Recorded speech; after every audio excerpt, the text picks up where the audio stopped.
Now, a court in Russia has sentenced jailed Kremlin critic Alexey Navalny to 9 years in prison. He was found guilty of fraud and contempt of court. The opposition figure says the charges are politically motivated. Navalny is already serving a 2.5-year sentence. Let's go straight away to Bernard Smith, who's live for us in Moscow. And Bernard, the verdict is no surprise, and now Navalny out of active politics for years to come, I guess.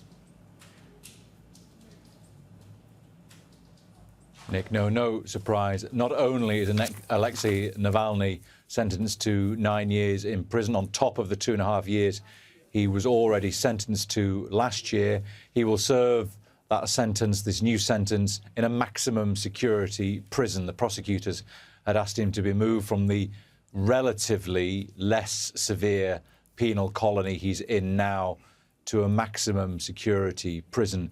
It silences effectively the last known open political opponent to Vladimir Putin in Russia. He had also, Navalny, managed during his time in prison to get messages through his lawyers and posted those on Instagram. But Instagram is now been banned in Russia, blocked in Russia. So even if you wanted to, you can't read anything about Navalny there either. And we understand also that lawyers who were going to speak to journalists outside the prison to comment after the sentencing, they have been detained and driven away in a van before they were able to speak to journalists.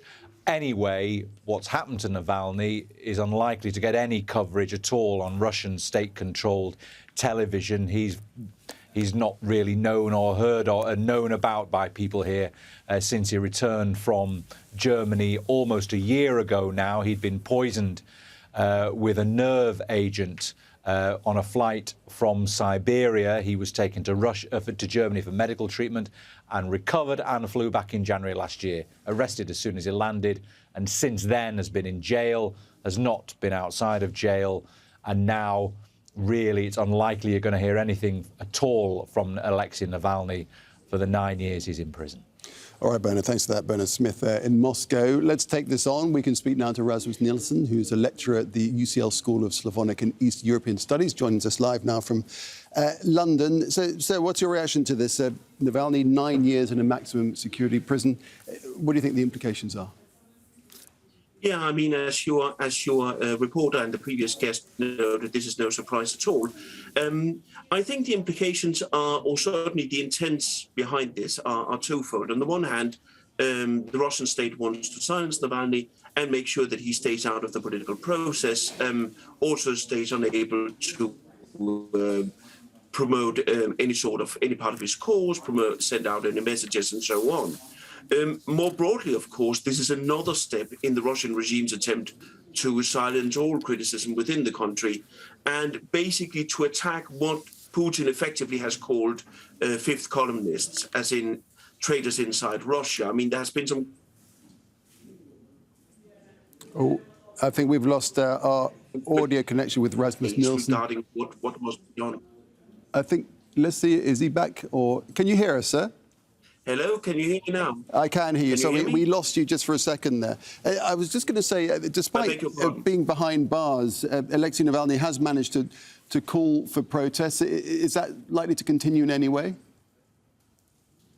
I think protests will continue to some extent, not necessarily because he called for it, but because there is a genuine, quite significant group of people in Russia who are protesting against the war and against what the regime is doing right now inside Russia. I fear, however, that repression from the regime will only increase.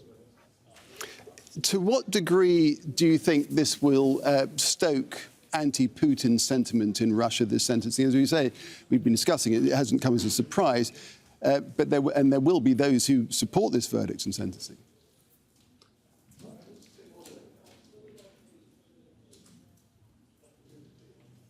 Yeah, I'm sorry, we've lost our guest there. We've lost our connection with Rasmus Nielsen, so we'll move on now.